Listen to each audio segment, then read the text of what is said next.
And it is, historically standard for the SEC chair to resign if an incoming administration of a different party is coming in around this time, November, December. And so I don't think there's any illusion that he will be there at Inauguration Day, that when Trump is sworn in, that he will continue to be at the SEC, that he will be interested in being demoted to a commissioner. I think the days are numbered.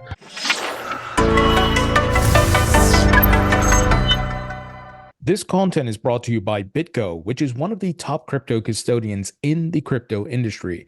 BitGo works with many big companies and brands, such as Pantera Capital, Bitstamp, and Bitcoin IRA. Nike also selected BitGo to power its wallets for its NFTs. And BitGo has many great services, such as hot wallets, custodial wallets, self-managed cold wallets, and NFT wallets. Many institutions trust BitGo with its top-level security and incredible services, such as being able to deploy your capital while it's in custody, which includes lending, borrowing, trading, staking, DeFi access, and more. If you'd like to learn more about BitGo, please visit bitgo.com, link in the description. Welcome into the Thinking Crypto podcast. I'm your host, Tony Edward, and my guest today is Cody Carbone, who's the president at the Digital Chamber. Cody, good to see you. Happy Friday. Tony, happy Friday. Good to be here as always. Cody, this week I saw the Chamber posted about various meetings with different stakeholders in DC around stablecoins. One in particular that really caught my interest was the meeting with the Federal Reserve. However, tell us about all these meetings and what was the goal. Yeah, we came out with a new report on stablecoins on Tuesday of this week. The whole report is meant to be a lawmaker's guide to sound stablecoin policy. We believe that stablecoins are a huge boon and benefit to the US dollar, and we think it's good for US national security. And so we wanted to highlight this in the report and then create recommendations for policymakers so we can finally get a US regulatory framework for stablecoins. This seems like low-hanging fruit. It's been something we've been talking about for years now. And so we met with the Federal Reserve as well as leaders on Capitol Hill in both the House and Senate, those folks who are in the room crafting stablecoin legislation. And we handed this report and said, all right, it's time to act now. And I would say overall, we got bipartisan and just consensus agreement. You're right. It is time to act now. It's far too long. Like, we're seeing the proliferation of stablecoins, US-backed stablecoins across the world. Our report highlights how jurisdictions are using US stablecoins outside of the crypto ecosystem. They're using for payments, for settlements, for cross-border remittances and transactions. And so we said, the only way for the US to continue to lead here is a regulatory framework. And I was pleasantly surprised at the reaction we got, that yes, total agreement, it's time to move. And so we're optimistic that we can get something done quickly. That's amazing. That's great to hear. And I love that it's bipartisan. And, I speak to different stablecoin issuers. I literally spoke to the folks at Paxos yesterday. I'm talking to the folks at PayPal next week. And they are all saying there's demand for the the world reserve currency, which is the US dollar. And if you can put that in a stablecoin format where it's faster, cheaper, settles instantly, It's a win-win. It's a win-win. And I think one of the big things that our report highlights has been what has held up legislation for so long is there needs to be a state pathway. Unequivocally, there needs to be a state pathway. The states have been regulating issuers thus far in the United States, that if you're issuing a stablecoin today in the US, you're regulated either as a limited purpose trust company, most likely in New York, or you're regulated under the money transmission licensing regimes across the various states. It's working. It's effective. And so it's been a really interesting dynamic on Capitol Hill where you've got Republicans saying, hey, this works. The state should have a role here. It doesn't mean there's no role for the federal government, that there is an option that if you want to be regulated by the federal government, you can be. And that's in the legislative proposals today. But Republicans are joining with New York Democrats. It's a really interesting pair and marriage because New York Democrats say, hey, we've been regulating stablecoins in New York at the state level. Let's continue to keep and preserve this state pathway. And so that's what we've been fighting for. Our report highlights that. Unfortunately, that's where a lot of the disagreement has been, where there are some folks on Capitol Hill who say, no, the federal government should be the only regulator. After these conversations this week, I'm very optimistic that any legislation that is enacted, likely in, I would say, early 2025 is my guess, will preserve that state pathway. Mm. Very interesting. And to your point of the states, have been doing this. New York DFS, if I'm not mistaken, have Yep. been a key leader in this space, right? Oh yeah, they've been the leader. Most stablecoin issuers start in New York. They start either getting a limited purpose trust charter there, they start by getting a BIT license, or they go under just the New York money transmission regime. New York DFS has been the preeminent leader in regulating this space in the absence of federal government action, and that's fantastic. And Mm. so, why would we pass any legislation that says, you know what, New York, thanks for your 10 years of good work. I know that you have run a sound stablecoin market thus far, but we're actually going to completely cut you out of the picture. That's nonsensical. It's working. It's effective. It's one of the most stringent regulatory frameworks out there, especially if you look at what other jurisdictions are doing in Europe, in Singapore, in Dubai. It's a great framework. And I think other states are copying that framework. And so we're seeing very sound regulation. And so if I'm a non-bank entity per se, and I want to issue a stablecoin and I don't want to be regulated at the federal level, why would I force them to do so if it's working at the state level? That's what we're fighting against, and that's what our report highlights.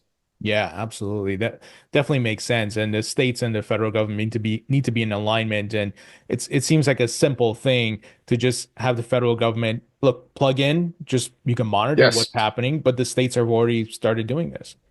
Tony, the problem is simple doesn't work in DC ever. It's I think we talk about simple for a decade and then someone will, come to me a decade into a conversation and be like, "Oh, what if we did it this way?" which is the simple way to be like, "Yes, okay, now we all get it." And so I'm hopeful that we're at that point right now where it's like, "All right, we've been fighting this for 3 years since the president's working group report came out saying we need a stablecoin legislation in November 2021, exactly 3 years.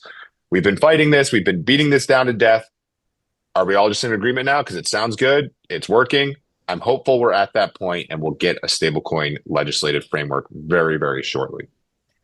So you don't think it's going to happen in the lame duck? It's going to happen in 2025, right? We still have some room to get things going. Yeah, I think the lame duck is really difficult. I think there's just so many other moving pieces as Congress is, having leadership elections. We still have to fund the government with government funding expiring in December. There's not a lot of time. They're gonna go home for recess and Thanksgiving. Then they're only here for a few weeks in December. And so when you look at prioritization, I think stablecoins is likely lower on the list. I also don't think, unfortunately, there is the full bipartisan agreement yet. I think the stakeholders are back at the table with McHenry and Waters being in town. You have the Haggerty bill in the Senate, and he's looking for Democratic co-sponsors. So I think we're very close. We're in the fine-tuning stage. All right. We all agree there should be a framework. We have these legislative proposals that have been out there for several years. We've been able to marinate on them. We've been able to get industry feedback. We've been able to get our colleagues' feedback on Capitol Hill. We're very close to saying, all right, this is the final product. We're in that fine tuning stage. And I think when we come into January with the 119th Congress, we see stablecoin legislation introduced and likely in both chambers very early on. And I'm very optimistic that in the first 100 days, we can see that move and go to the President-elect Trump's desk. Mm. Exciting. So since you mentioned Trump, I mean, Cody, the vibes have been incredible. We're going to have a pro crypto president. We're going to have a pro crypto or the most pro crypto Congress ever. And it seems the market is reacting positively as Gensler is going to be out as well. How are you or what are you seeing on your end? All-time vibes. It is all-time vibes. If you had said to me that when we talked, I don't know, a year ago, that we're going to have a pro crypto president and the most pro crypto friendly Congress of all time, I would have thought you're a crazy person. I probably wouldn't be back on your podcast again because I would just be like, that's impossible. But it's the reality now, which is surreal. And so I think, we can take this victory lap right now as an industry. We've been fighting for just existence and for so long. And we have been fighting to say, hey, we have legitimate technology here. We have consumer demand. The US needs to lead or we're going to lose out. We've been able to prove that to members of Congress. We've been able to prove that to candidates. We've been able to prove that now to who's going into the Oval Office. Now the hard work is in front of us. Hmm. We have the pro crypto Congress. We have the pro crypto administration. Now we have to get stuff done. Yeah. The bar is very, very high now. Expectations are very, very high now. I'm seeing on X and on LinkedIn, everyone in the crypto industry be like, here's my wish list. And it's fantastic. And everyone should be optimistic and everyone should have high hopes and expectations. But legislating is still really hard. Yeah. And even though we'll have better personnel in place, I think more interested personnel in the technology, more open personnel in the technology at the SEC, CFTC, Treasury, and the likes, we still have to move sound policy. And so with all the other priorities that will be in front of Congress and the Trump administration coming in, how do we continue to beat the drum to say, hey, crypto still needs regulatory clarity? Because it does, no matter what. I think removing Gary Gensler is a huge part of the equation, and that opens a lot of doors. Removing other roadblocks, having Elizabeth Warren not be in power, and some of the Senate Democrats like Sherrod Brown not be in power, removes a lot of the roadblocks. Now is the time, though, where we need to continue to get organized, make sure that we're going to all of the new members of Congress, introducing ourselves as a resource, telling them why it is so critically important that we move legislation within the first 100 days, but especially the first year, and actually continue to put our foot on the pedal, put it down and say, all right, this needs to happen now. We can't get lazy or complacent because I think it's easy to do so when you're just like, oh, we got a friendly SEC chair. That means, these cases are going away and we don't need to do anything. It's not the case. We have to make sure that if Trump is out of office in 4 years and whoever comes in, whether it's a change in administration and we don't have friendly personnel, that we are able to pass long-standing policies now that will stand the test of time, and that crypto, we can say 2025 was the year that we made sure crypto not only exists in the United States, but thrives in the United States. And so that's what I'm looking forward to now. I think the victory lap is coming to an end, and we're leading up to inauguration. We're leading up to the swearing in early January of the 119th. It's time to get back to work. Well put. And I think folks, to your point, have to realize that, yes, Gensler is out the way. There may not be regulation by enforcement, but we still have to put regulations in place to protect consumers, to weed out scammers and bad actors, and to let the entrepreneurs feel more comfortable and they know what their swim lanes are. And until the legislation is through, they won't have that. So yes, there won't be the regulation by enforcement, but you need the guidelines. Yeah, and it's why other jurisdictions that are perceived to be crypto friendly, if you look in like Singapore, if you look in the UAE, they're still putting forward crypto regulatory frameworks. And that's why they're perceived to be pro crypto. And so, yes, it's great that we can have personnel who have said, oh, I like crypto when they were running on the campaign, or, Trump can say, I like crypto as he was running. But now we have to get that clarity. We have to preserve self-custody. We have to make sure that we have increased consumer protections. So my grandma, when she is buying her first Bitcoin, which was happening recently, she downloaded that wallet, bought her first Bitcoin, and I was helping her out. The first question she asked me is like, how do I make sure that this doesn't get stolen or I don't get hacked? We have to make sure that those protections are in place. That requires legislation and regulation. It requires a lot of coordination with the industry and the public sector. And so until we can do that, we are still fighting.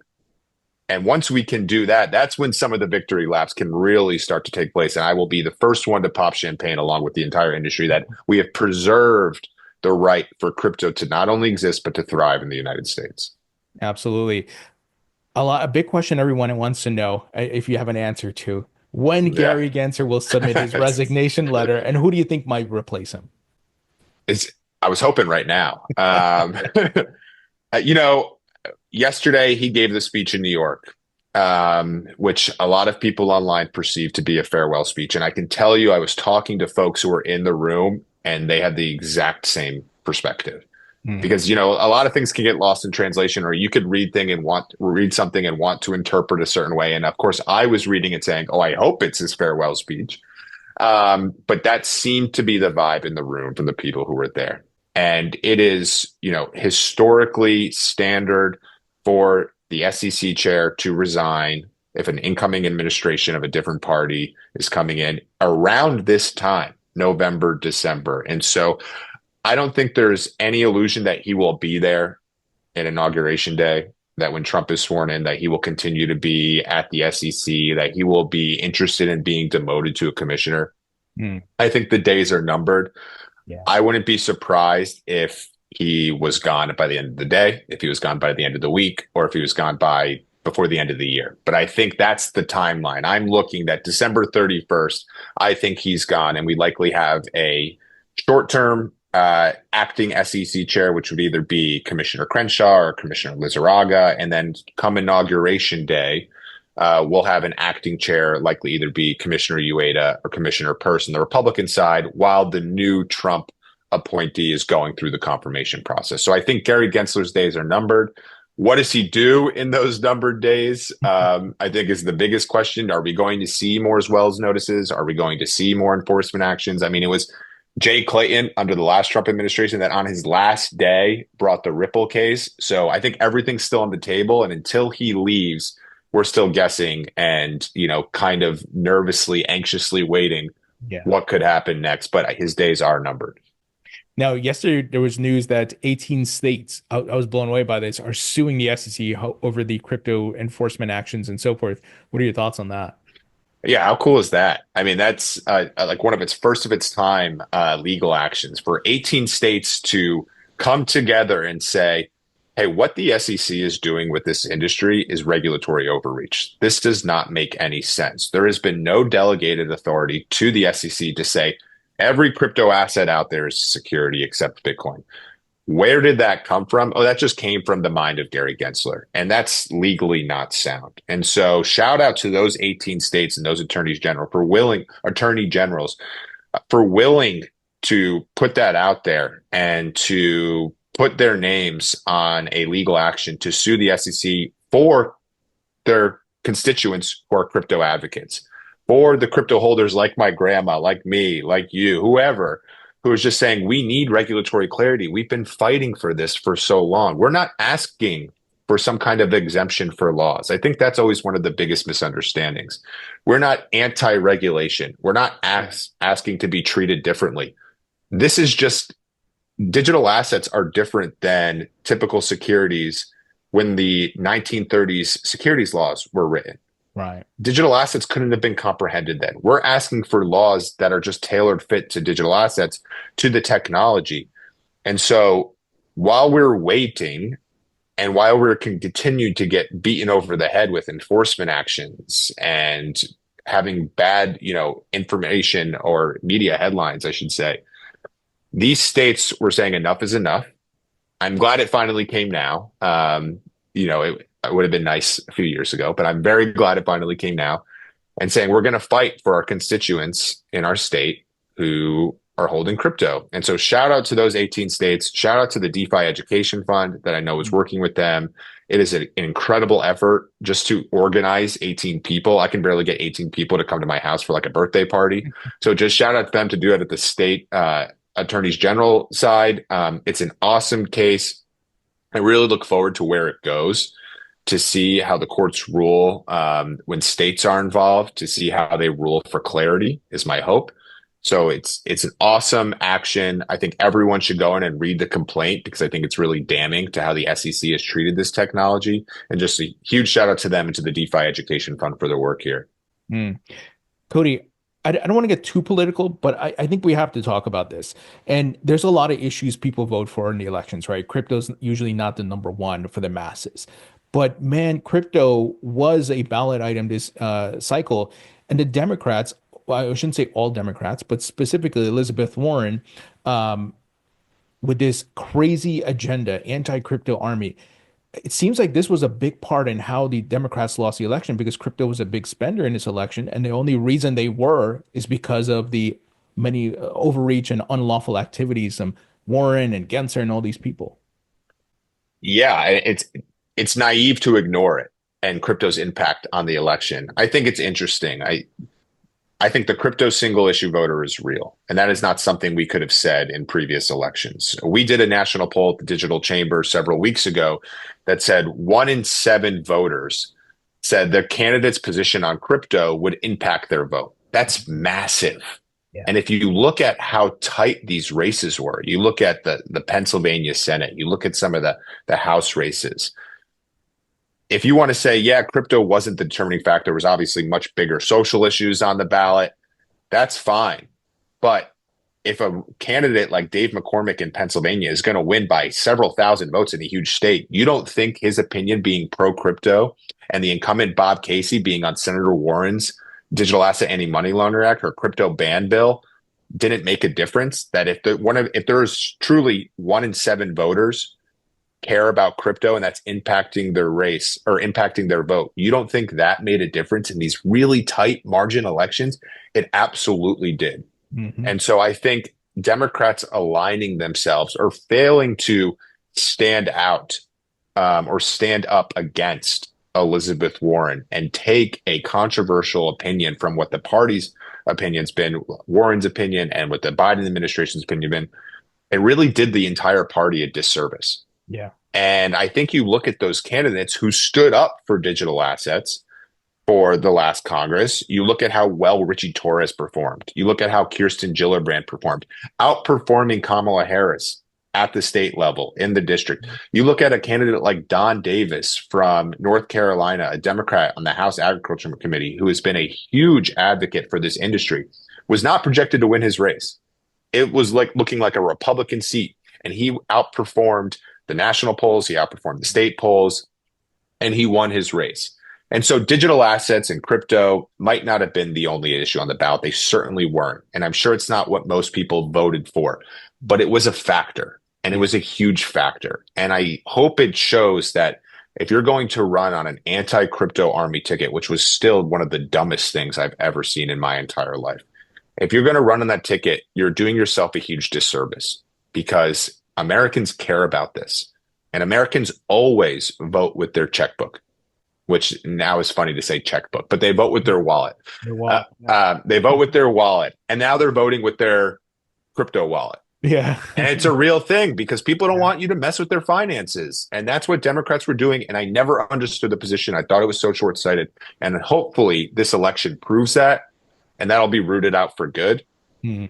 And we can go forward with this being a truly bipartisan issue where you're just talking about the technology, and Republicans and Democrats are standing side by side. And every election across the country going forward is a Republican saying, I'm pro-crypto, and a Democrat proudly saying, I'm pro-crypto. And then we actually are talking about the other issues. Absolutely. Yeah. Well put.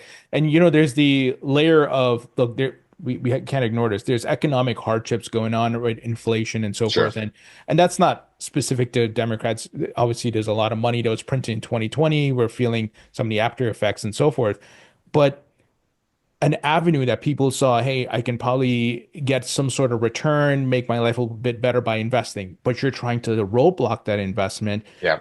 So it's not even like, yeah, crypto, yes, that's my investment, but the fact that you're trying to stop me from bettering my life is kind of the underlying tone or theme. Right. So it's like, what are you doing? I mean, it's so bad. It's such a horrible decision they made. What are you doing? And I think that goes back to like why Elizabeth Warren took this position to begin with. I mean, I think her whole ethos is more government is good and more government control is good. And what I think voters stood up against in this election was, do not control how I spend my money or how I earn my money. And that is what they've been doing with crypto for so long. We don't want you to have access to this investment tool. We don't want you to have access to this payments tool that could be an inflation hedge. Why not? And if you've been sitting on the sidelines for so long, you're a Democrat and you've been interested in crypto, but you're saying, you know what? I don't want to invest in Bitcoin because my Senator Elizabeth Warren tells me it's only for fraudsters and scammers, when I could have bought Bitcoin at $1 or $600 or $15,000. And now I'm sitting here and I listened to her, and now I'm seeing all these institutions get involved over the year. I'm seeing more and more Democrats and Republicans join together to support this technology. And now I'm seeing Bitcoin at 90,000. And I missed out because my senator told me it was dangerous. And that clearly is not true. And there's a ton of reasons to prove why it's not true. And my senator has also held up legislation and policy proposals that would make it safer and more accessible for me, where the U.S. can lead, where I don't have to worry about offshore things going on that could be shady or scammy.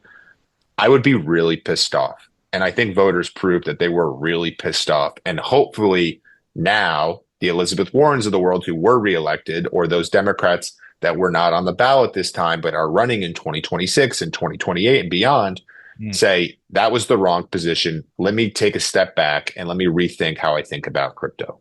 Absolutely. And, I'll give just an anecdotal evidence. Even in my pool of family and friends, Democrats and Republicans, guess what? When they're looking to invest in crypto and invest, they're not thinking, oh, is this a Democrat asset or a Republican asset? They're just trying to better improve their lives. Everybody's trying to improve their livelihood and they're investing and things like that. And Elizabeth Warren made this political. That Yeah, yeah. this had to be in the conversation when the average Joe doesn't care. They're trying to just invest. You It's just crazy.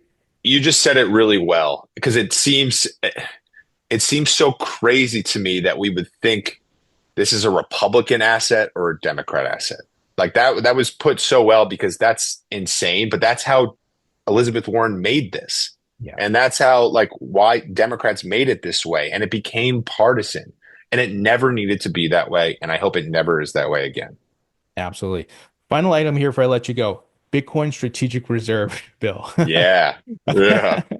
This is crazy, man, because I saw the one got put forth in Pennsylvania yesterday. Yeah. And then we got the major bill on the federal level. What do you think? Do you think this thing could pass next year? I think it could. I've talked to Senator Lummis over the last few weeks. This is her number one priority. That is not a joke. She's not just saying that for Twitter likes. She is not just grifting. This is her number one priority. She believes that this is a Bitcoin strategic reserve is a real way to help reduce the debt of the United States, which has not happened in a long time. And we need to find innovative mechanisms to reduce the debt because where we are going and having trillions of dollars of debt that are adding every year is unsustainable. And she believes this is a real way to help reduce that for our future generations. And with the power she will have in likely leading a digital assets subcommittee on Senate banking and just the voice she has been for this industry, and with a Republican president who has said he is embracing this idea, I think there is a great chance that this could move very early next year. And I give all the credit in the world to Senator Lummis. I give all the credit in the world to the state lawmakers that are looking for creative solutions, innovative solutions to reduce or to mitigate a problem that has impacted us for so long. And the Bitcoin strategic reserve could be just that. I think it has developed online into some kind of just like headline. Mm. And not a lot of people know what it takes or what like is actually means. But I think it is a sound policy. I think it's creative, and let's try it. Because if we're not going to do it in the US, whether it's at the state level or the federal government, I think other jurisdictions are already starting to look at it. It's a finite asset. It's like gold.